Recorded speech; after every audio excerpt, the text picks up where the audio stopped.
لفظ قربانی عربی زبان کے مادے کاف، رے اور بے سے ماخوذ ہے، جس کے لغوی معنی قرب ہونا یا نزدیک ہونا کے ہیں۔ عربی زبان میں قربانی اس چیز کو کہا جاتا ہے جس کے ذریعہ سے کسی کا قرب یا نزدیکی حاصل ہو سکے۔ تو ہم اس بات پہ گفتگو کرنا چاہتے ہیں کہ قربانی کا تصور کیسے ابھرا، کیسے ترقی کرتا چلا گیا اور ان منازل تک کیسے پہنچا جن سے آج ہم واقف ہیں۔ اگر آپ ابتدائی دور پر نظر دوڑائیں تو ہمارے پاس جو شواہد ہیں ان کے ذریعہ سے ہمیں یہ معلوم ہوتا ہے کہ لوگوں میں یہ تاثر عام تھا اور لوگ یہ سوچا کرتے تھے کہ خدا ہم سے ناراض ہو جایا کرتے ہیں، لہٰذا ان خداؤں کو منانے کا کوئی طریقہ ہونا چاہیے۔ ان کے روزمرہ کے تجربات یہ بتاتے تھے کہ اگر کوئی دوست ناراض ہو جاتا ہے تو اسے منانے کے لیے آپ کوئی تحفے تحائف لے جاتے ہیں، لہٰذا خداؤں کو منانے کے لیے بھی کوئی ایسا ہی طریقہ ہونا چاہیے۔ جو لوگ کھیتی باڑی کرتے تھے وہ اپنی سبزی یا کوئی پھل خداؤں کے سامنے پیش کر دیتے۔ جن لوگوں نے بھیڑ بکریاں پالی ہوتی تھیں وہ کسی جانور کے بچے کو لے جاتے تاکہ خدا سے تعلق بحال ہو جائے۔ یہ سلسلہ جاری و ساری رہا، اور کبھی کبھی تو ایسا ہوا کہ اگر یہ معلوم ہو گیا کہ خدا بہت ہی زیادہ ناراض ہے تو انسان کی قربانی بھی دے دینا کوئی بری بات نہیں ہے، اور لوگوں نے انسانوں کی قربانیاں دی اور دیتے رہے۔ اصل میں اس کے پیچھے خیال یہ تھا کہ خدا سے ہم دور نہیں بلکہ خدا ہم سے دور ہو گیا ہے، لہٰذا اس خدا کو منانے کے لیے یہ سب کچھ کرنا ہے اور اس کے قریب جانا ہے، کیونکہ یہ قریب جانے کا تصور، یہ قربت حاصل کرنے کا ذریعہ یہی دکھائی دیتا تھا کہ کچھ نہ کچھ خدا کے آگے پیش کرنا ہے، اور جو پیش کیا جاتا تھا اسے قربانی کہا جانے لگا، اور جو پیش کرنے کا عمل تھا اسے بھی قربانی کہا جانے لگا۔ یعنی دوسرے الفاظ میں قربانی وہ طریقہ کار تھا جس کے ذریعہ سے آپ خدا کے قریب ہوتے تھے۔ یہ تصور برقرار رہا، لوگ اسی طرح قربانیاں دیتے رہے، مختلف تحفے تحائف اپنے خداؤں کے سامنے پیش کرتے رہے۔ چونکہ خدا بہت سارے ہوتے تھے اور سبھی کو راضی کرنا بہت زیادہ ضروری تھا، اور ہر ایک خدا کی اپنی اپنی پسند ہوتی تھی، لہٰذا مختلف خداؤں کی خدمت میں مختلف تحفے تحائف پیش کیے جاتے تھے۔ جب ہم یہودی مذہب کا مطالعہ کرتے ہیں تو ہمیں معلوم یہ ہوتا ہے کہ یہودیوں کے ہاں ایک ہی خدا کا تصور تھا، بہت سارے خداؤں کا تصور نہیں تھا۔ اب اس خدا کو منانے کے لیے کیا کیا جائے؟ تو ظاہر ہے کہ انہوں نے بھی وہی طریقہ کار اختیار کیا جو ان کے آباء و اجداد کرتے چلے آ رہے تھے، لیکن کلام خدا نے اس میں ایک نئی سوچ ڈال دی۔ اب تک لوگ یہی سوچتے تھے کہ خدا ہم سے ناراض ہو جاتے ہیں، لہٰذا ان کو منانے کی ضرورت ہے، لیکن کلام خدا نے یہ تصور پیش کیا کہ نہیں، خدا ہم سے دور نہیں ہوتا بلکہ ہم خدا سے دور ہو جاتے ہیں۔ ہمیں خدا کے قریب جانے کی ضرورت ہے۔ خدا کی ذات ہم سے دور نہیں ہوتی، خدا کی ذات ہمیں اتنا ہی چاہتی ہے جتنا ہمیں پہلے چاہتی تھی۔ کسی ڈاکٹر کو مریض سے نفرت نہیں ہوتی بلکہ اس کے مرض سے نفرت ہوتی ہے، اور اس کا علاج کرنے کی وہ کوشش کرتا ہے، بلکہ مریض جتنا زیادہ مریض ہوتا ہے ڈاکٹر کو اس سے اتنا ہی زیادہ پیار ہوتا ہے، کیونکہ وہ اس کی صحت بحال کرنے کے لیے دن رات اسے ایک کرنا پڑتا ہے۔ تو کلام خدا نے تصور یہ پیش کیا کہ انسان خدا سے دور ہو گئے ہیں۔ اب یہ انسان اگر خدا کے قریب ہونا چاہتے ہیں تو ضروری ہے کہ یہ پہلا قدم خدا ہی اٹھائے، نہ کہ انسان۔ تو لہٰذا یہ قربانیاں خدا کی طرف سے ہی مقرر کی گئیں، اور خدا نے کہا کہ اگر ایسا ہو جائے تو تم ایسا کرنا۔ یہ بھی ممکن ہے کہ تم سے کوئی غلطی ہو گئی ہو، کوئی خطا سرزد ہو گئی ہو جس میں جان بوجھ کے تم نے کچھ نہیں کیا۔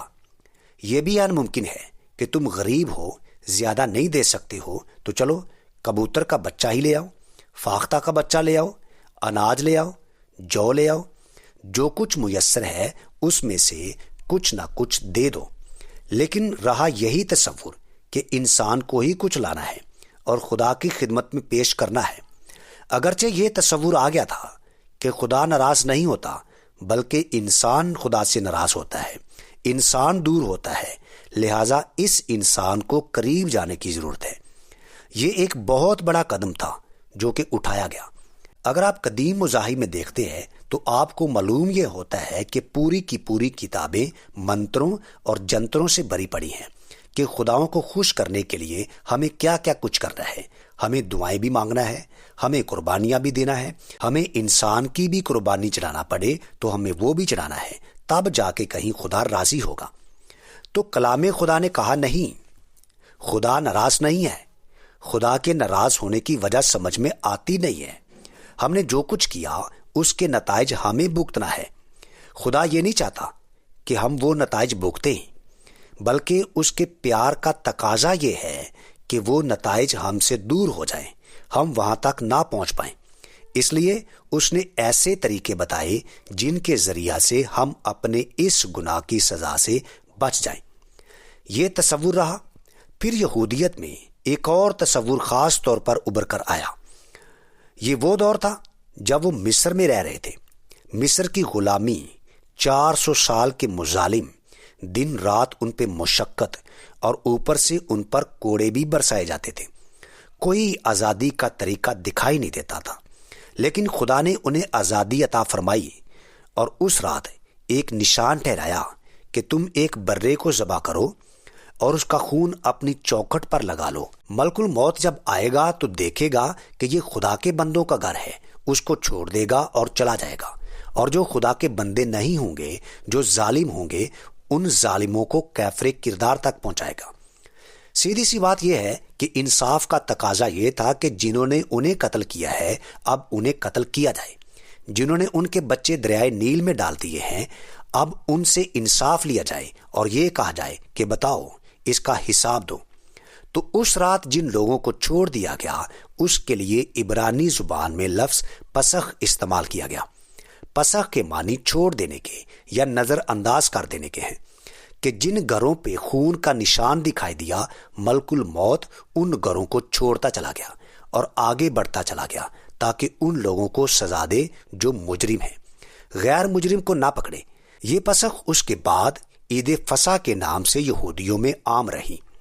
ان کا پہلا مہینہ ابیب ہوتا تھا جس کو وہ نسان بھی کہا کرتے تھے. اس کی 14 تاریخ کو یہ قربانی کا اہتمام کیا جاتا تھا جسے وہ عید فصح کہتے تھے کہ وہ برے لے کر آتے تھے ایک سال کے اور ان کو ذبح کرتے تھے. 1 سال کا تصور اس لیے ذہن میں تھا کہ عام طور پر لوگ یہ سوچتے تھے کہ جب بکری کا بچہ 1 سال کا ہو جاتا ہے تو اس کے بعد جا کے کہیں جنسی تعلقات پیدا کرتا ہے. اس سے پہلے وہ جنسی تعلقات سے واقف نہیں ہوتا. اب ضرورت اس بات کی تھی کہ یہ ہمیشہ ایک ہی قربانی جو بار بار دہرائی جا رہی ہے، ہر سال آتی ہے، اس کو کہیں ختم ہو جانا چاہیے. ہم نے مانا کہ یہ یادگار ہے، لیکن کب تک ان جانوروں کی جانیں اسی طرح سے لی جاتی رہیں گی؟ اس کے خلاف کوئی احتجاج لازمی تھا. لیکن مشکل یہ تھی کہ یہ خدا کا مقرر کیا ہوا نظام تھا. کون اس کے خلاف صدائے احتجاج بلند کرے؟ یہ ممکن دکھائی دیتا ہی نہیں تھا. کسی یہودی کے لیے یہ ممکن تو نہیں تھا کہ اس نظام کے خلاف آواز اٹھاتا. اگرچہ انبیاء اکرام نے کہا کہ خدا کو عدل و انصاف زیادہ پسند ہے بنسبت قربانی کے، لیکن انہوں نے قربانی کے تصور کو رد نہیں کیا. وہ ویسے کا ویسے ہی چلتا رہا. اب ضرورت اس بات کی تھی کہ کوئی ایسی قربانی دی جائے جو ان تمام تقاضوں کو پورا کر سکے. لیکن مشکل وہی تھی کہ جیسے ایک عام آدمی غریب ہے تو وہ فاختہ لا رہا ہے، جو کی روٹی لا رہا ہے. امیر ہے تو وہ ایک برا لا رہا ہے، اس سے زیادہ امیر ہے تو 10 لے کے آ رہا ہے. کوئی ایسی قربانی ہو جو امیر اور غریب دونوں کے لیے یکساں طور پر کافی ہو. اب ظاہر ہے کہ ایسا طریقہ کار کوئی دکھائی نہیں دیتا تھا. انسان کی قربانی کا تصور تو پہلے سے موجود تھا کہ انسان کی قربانی ارفع و اعلیٰ قربانی ہے، لیکن اس میں ایک ظلم کا پہلو دکھائی دیتا ہے کہ آپ کسی کو پکڑ کے ناجائز بلی پہ چڑھا دیں اور اس کو کہیں کہ خدا اس سے خوش ہوگا. وہ بیچارہ بلبلائے، روئے، شور مچائے کہ بھائی میرا کیا قصور ہے، اور آپ کہتے چلے جائیں کہ خدا اس سے خوش ہوتا ہے. تو ضرورت اس بات کی تھی کہ کوئی اپنی طرف سے قربانی دے دے اور کہے کہ میں دوسروں کے لیے اپنی جان فدا کرنے کے لیے تیار ہوں. اور اگر وہ یہ جان اپنی فدا کر دیتا ہے اور وہ انسان ہے تو انسانوں کے لیے یہ قربانی کافی ہوگی. لیکن اس میں بھی ایک تھوڑی سی مشکل درپیش یہ ہے کہ اگر کسی جانور کی قربانی کرنے سے انسان کے گناہوں کا کفارہ ہو جاتا ہے اور اس کی سزا ٹل جاتی ہے تو انسان کی قربانی تو اس سے ارفع و اعلیٰ ہے۔ لیکن مشکل یہ ہے کہ کون سا ایسا انسان ڈھونڈا جائے جو اس معیار پر پورا اترتا ہو۔ جانوروں کے لیے ایک پابندی یہ بھی تھی کہ وہ جانور شرعی عیب سے پاک ہوں، یعنی اس کا دانت ٹوٹا نہ ہو، اس کے کان کٹے نہ ہوں، اس کی ایک آنکھ ضائع نہ ہو، یعنی اس میں کوئی ایسا عیب نہیں ہونا چاہیے، بلکہ وہ ویسا ہی ہونا چاہیے جیسا خدا نے عام جانوروں کو پیدا کیا، یعنی اس میں کوئی نقص نہ ہو، اس میں کوئی عیب نہ ہو، بلکہ وہ ایک معیاری قسم کا جانور ہو۔ تو اگر انسان کی قربانی چاہیے تو انسان بھی تو معیاری ہونا چاہیے تھا، کہ ایک ایسا انسان چاہیے جو ان تمام عیوب سے بالا تر ہو، اس میں کسی قسم کا کوئی عیب نہ ہو، اس میں کسی قسم کا کوئی نقص نہ ہو۔ سب سے بڑا عیب تو آپ جانتے ہی ہیں کہ وہ گناہ ہے، کہ وہ ذات گناہ سے بھی مبرہ ہو، اس نے کبھی گناہ کیا نہ ہو، اسے امتحان سے گزرنا پڑا ہو لیکن امتحان سے کامیاب اور کامران گزرا ہو۔ اب ظاہر ہے کہ اگر یہ تصور ہے تو انسان کامل کے تصور پہ کون پورا اترے؟ لوگوں نے بہت سارے لوگوں کے بارے میں یہ کہا کہ فلاں صاحب انسان کامل ہیں، لیکن کسی انسان کی طرف سے یہ اپنا دعویٰ نہیں ملتا کہ جس نے یہ کہا ہو کہ میں انسان کامل ہوں۔ جب ہم کتاب خدا کو پڑھتے ہیں تو ہمیں صرف ایک ہی ایسی ذات ملتی ہے جس نے یہ فرمایا کہ میں ابن انسان، جو انسان کامل کی نشانی ہوں، جس نے الاعلانیہ طور پر کہا کہ ہے کسی میں یہ ہمت جو مجھ میں گناہ ثابت کرے، اور وہ ذات سیدنا مسیح کی ذات ہے کہ وہ معیاری انسان، کہ جس طرح سے خدا پیدا کرنا چاہتا تھا، جس کے بارے میں کہا گیا کہ خلق اللہ آدم علی صورت ہی رحمان، کہ خدا نے انسان کو اپنی صورت پر پیدا کیا، خدا نے انسان کو رحمان کی صورت پر پیدا کیا، تو وہ رحم کا مجسمہ بھی ہو، تو وہ رحمان کی صورت سیدنا مسیح کی صورت ہے کہ جس میں رحمان کی وہ ساری خصوصیات، وہ ساری صفات، وہ ساری خوبیاں پائی جاتی ہیں۔ تو وہ رحم کا مجسمہ بھی ہو کہ صرف قربانی دے ہی نہیں، بلکہ قربانی دے تو اپنی رضا سے دے، اور قربانی دینا بھی جانتا ہو۔ یہاں پر آ کے یہودیوں کے لیے ایک مسئلہ پیدا ہو گیا، اور وہ یہ ہے کہ ایسی قربانی کوئی شخص دے بھی جاتا ہے تو ان کی قربانیوں کا کیا ہوگا؟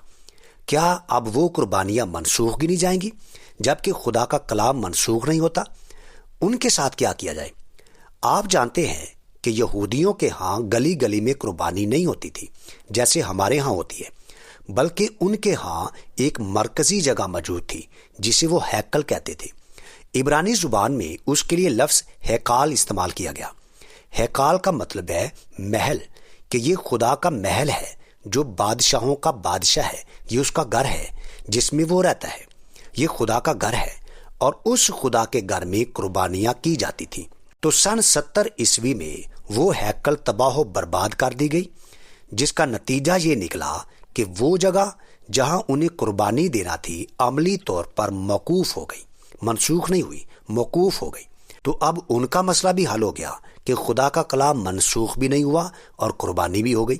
یہ وہ نظام تھا جسے پایہ تکمیل تک پہنچانے کے لیے سیدنا مسیح تشریف لائے، کہ وہ کامل قربانی خدا کے آگے پیش کی جائے، کہ وہ خدا جو انسان سے دور ہو گیا ہے خدا کے قریب ہو جائے۔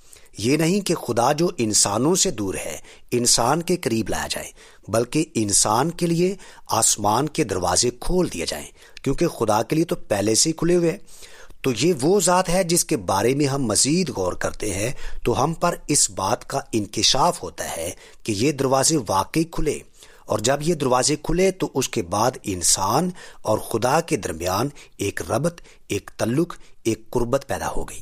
اس لیے اب یہ ذبیحہ عظیم ہے، یہ حقیقی معنی میں قربانی ہے کہ سیدنا مسیح کی قربانی وہ کامل قربانی ہے جو ہمیں خدا کے قریب لے جاتی ہے، کہ جس کے بعد کسی اور قربانی کی ضرورت نہیں رہتی، کیونکہ جتنی بھی قربانیاں ہوتی تھیں وہ خدا تک پہنچتی نہیں تھی۔ اس لیے ہمیں ایسی قربانی چاہیے تھی جو خدا تک پہنچ سکے، تو وہ کامل قربانی سیدنا مسیح کی قربانی تھی جو عرش معلی تک، جو خدا تک پہنچ گئی۔ اگر آپ بھی چاہتے ہیں کہ آپ کو خدا کا قرب حاصل ہو تو آپ بھی اس قربانی کو قبول فرما لیجئے، اس ذبیحہ عظیم پر ایمان لائیے، تاکہ آپ کو بھی قرب الہی نصیب ہو سکے، اور وہ ذبیحہ عظیم، وہ عظیم قربانی سیدنا مسیح کی قربانی ہے۔